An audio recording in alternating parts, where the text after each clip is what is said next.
How's everybody doing this morning?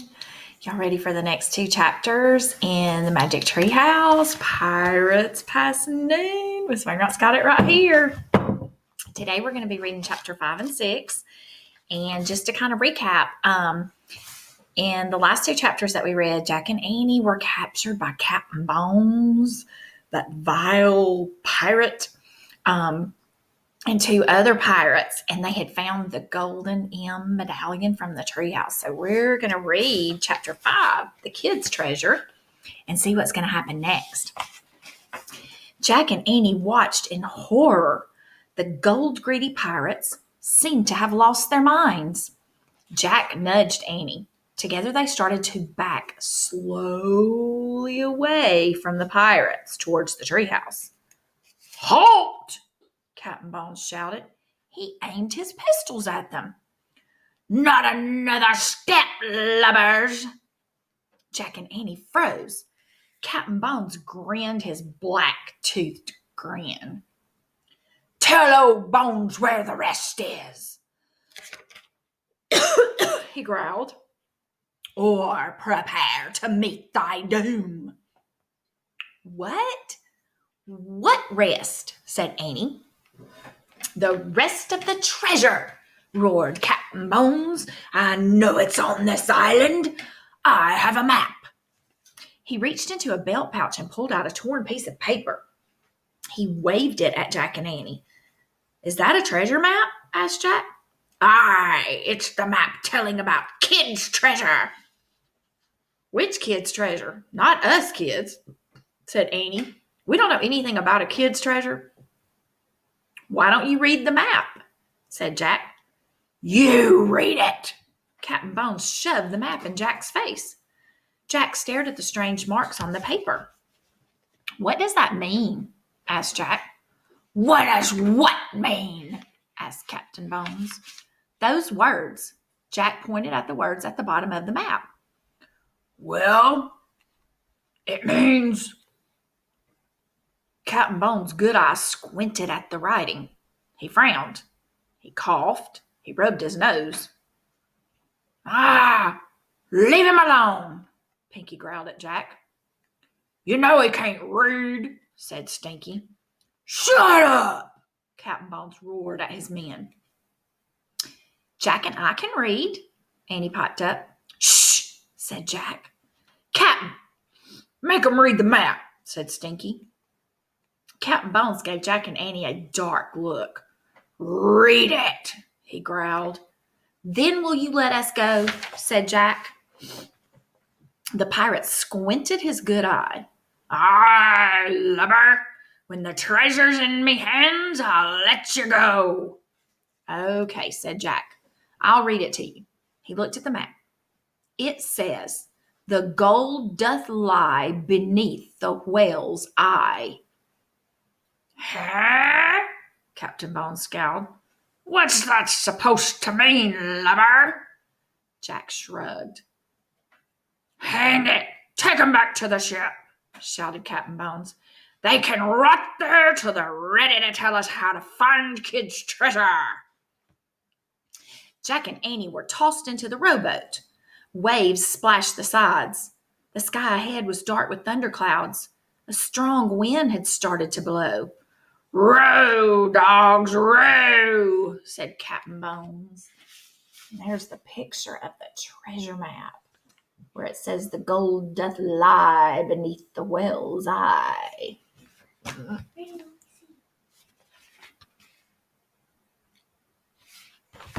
had to show it to Marilyn. She's sitting over there eating breakfast. Pinky and Stinky began rowing toward the big ship. Look, Captain Bones said. Annie pointed to the shore.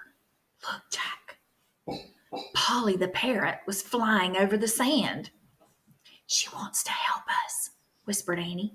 Polly started to fly out over the waves, but the winds were too strong. She turned around and flew back to the island. Chapter 6, The Whale's Eye. Ooh, the whale's eye.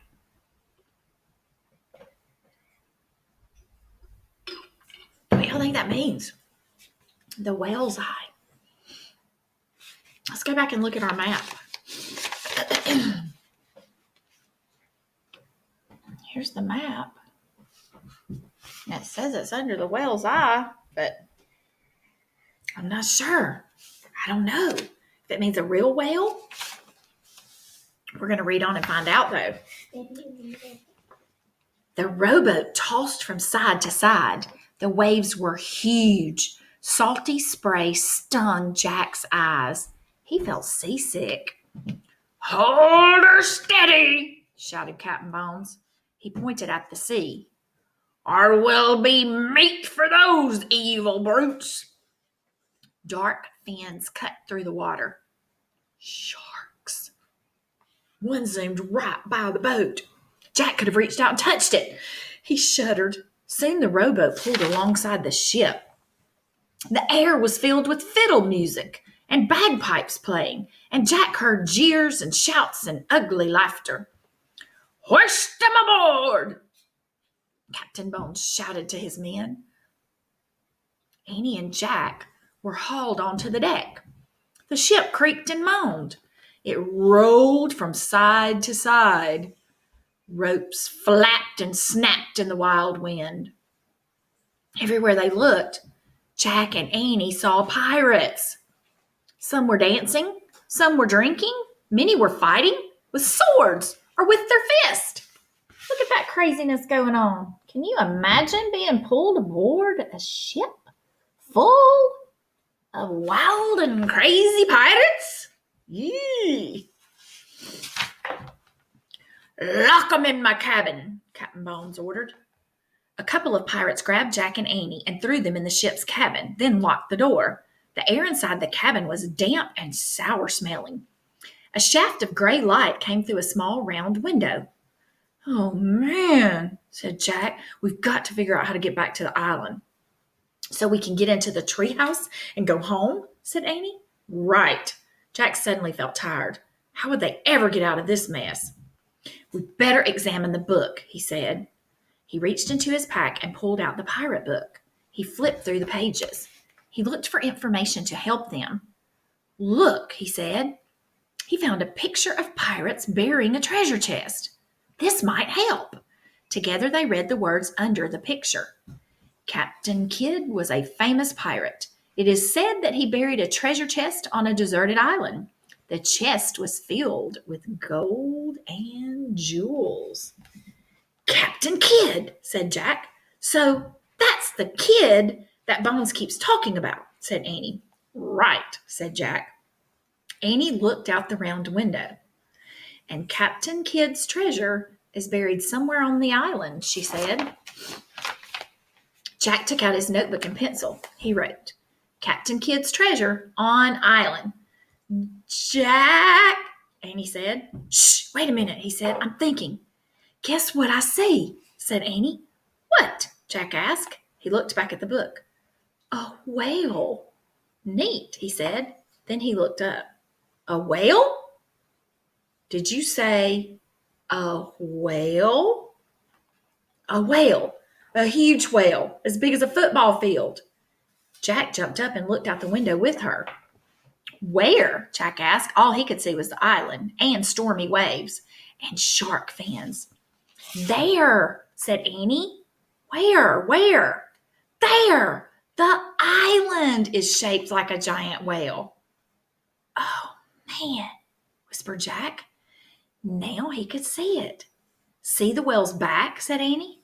"Yep, the slope of the island looked like the back of a whale." "See his spout?" said Annie.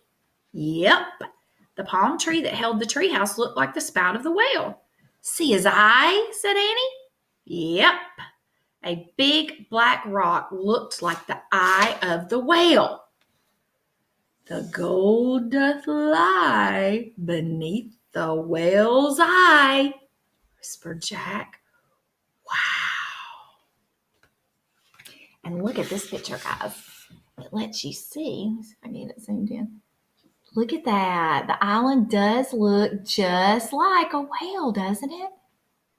And that palm tree looks like the spout. And then you can see the little bitty eye right at the far edge.